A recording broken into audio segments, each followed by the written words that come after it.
Hoggaa shintibeetii yookiin bobbaa yookiin boolii furdaa baatanu sagaraa keessan yookiin bobbaa keessan yookiin boolii furdaa keessan ilaaltanii beektu.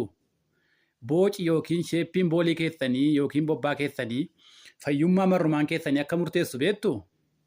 Fayyummaan marrumaanii immoo fayyummaa qaama guutuutiif bu'uura akka ta'e beektu. Annu warri kanaan dura waliin barree Dr. Abdoon jedhama.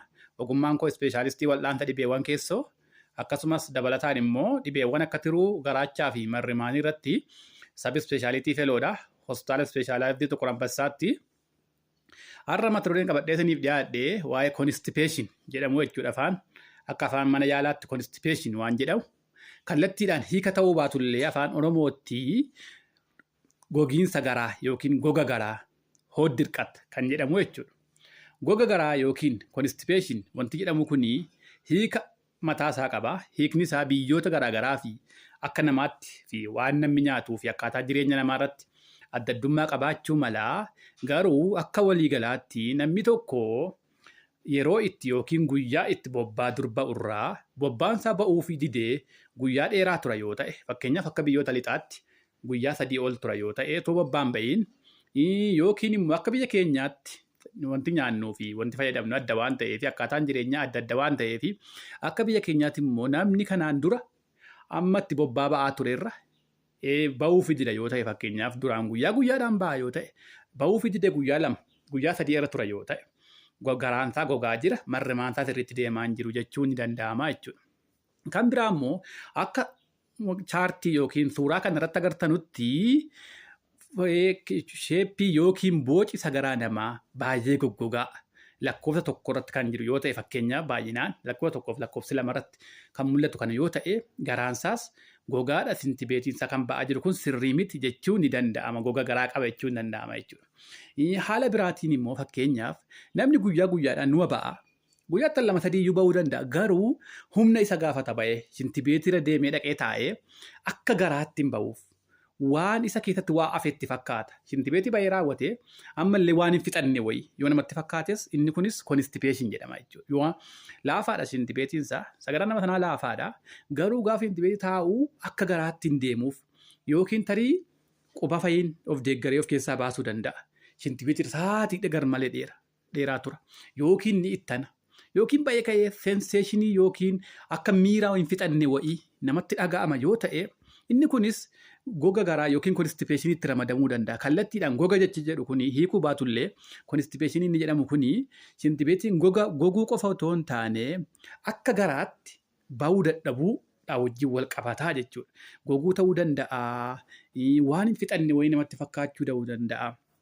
So gogti garaa kun immoo waan baay'ee hawaasa keessatti baay'ee waan mul'atudha. Keessattuu akka umriin namaa dabalaa deemuun, namoota dhukkuba garaagaraa qaban, dubartoota ulfaa irratti sababii garaagaraatiin ka'umsa isaanii dubbannaa wantoota baay'ee hawaasa keenya keessatti mul'atanudha jechuudha.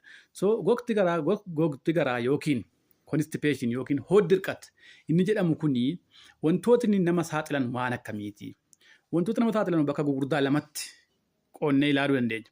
Piraayimerii fi sekendarii waan jedhan. Sekendarii jechuun wanti biraa akka marrimaan keenya kun sirriitti hin deemne godhu yoo jiraate jechuudha. Dhibeewwan garaagaraa fakkeenyaaf dhibeewwan akka sukkaaraa ta'uu danda'a. Dhibee taayiroidii yookiin uccubaa wajjin wal qabatu ta'uu danda'a. Qoricha garaagaraa wajjin wal qabachuu danda'a. Namoonni qoricha tokko fudhatan qorichi dhiibbaa marrimaan irratti geessanii akka marrimaan sirriitti hin deemne godhanu jiru. Qoricha adda addaa ta'uu danda'a.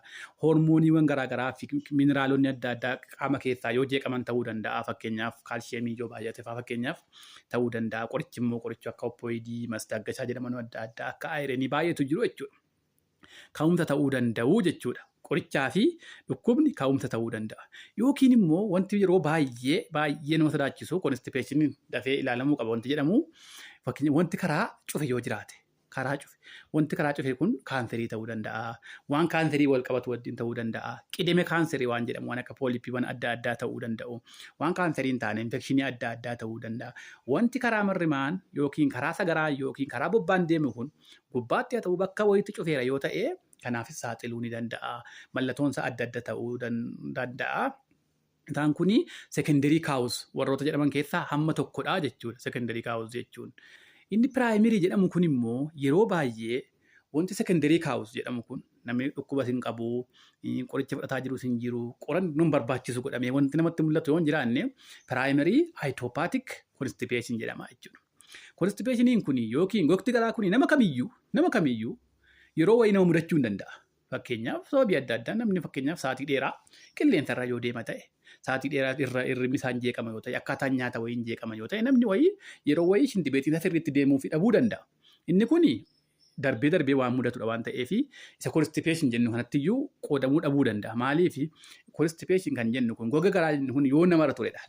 Jaamma ji'a 3 keessattuu akka amma ji'a 6 dhaabbataadhaan darbee fakkeenyaaf harka caalu shintibeetii gaafa deeman wantoota nama mudatu yoo ta'ee fi yeroo dheeraa yoo namarra turedha malee darbee akkaataa nyaataa, akkaataa deemsaa, akkaataa hojii irratti wanti darbee nama mudatu amma kanas yaaddoo ta'uu dhabuu danda'a jechuudha. Garuu constipation gaafa jennu goga garaa gaafa jennu isa namarra turuudha jechuudha.